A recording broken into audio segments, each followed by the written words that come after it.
So then I got trained to treat chronic insomnia, and it was there that I learned that 80% of people with a mental health diagnosis have underlying sleep issues. And so that blew my mind with this idea that, like, holy cow, if we can help people get better sleep, we can improve the baseline. And then everything that we do in our clinical work just builds on top of a healthier foundation.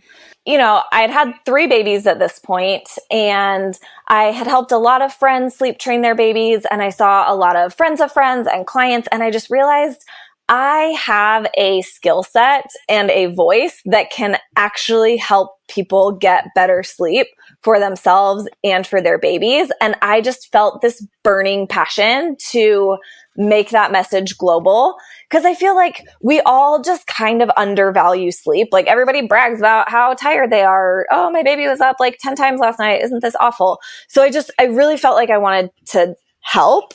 And although I was really intimidated about Instagram, because I don't have this like super Instagrammy life, and as a therapist, I like want to have boundaries and kind of keep my personal life private. But I realized that my target audience, these tired, overwhelmed moms, are on Instagram during the day when they're taking a break from their kids, or if they're up late at night nursing a baby, they're scrolling through Instagram. And so I realized if I want to have an impact, I need to get in front of these moms where they are. So I kind of had to get over myself and get over my fears and insecurities and just say, okay, I have a message. I can help people. If I'm going to help tired moms, I need to be on Instagram so that I can get in front of them.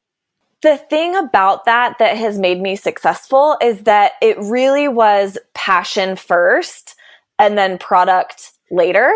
And I think especially in something like social media being heavy on Instagram, I think that was very different. Most people were being pitched stuff from influencers that you can kind of tell, like, the influencer doesn't even really care about. They're just being pushed a product all the time.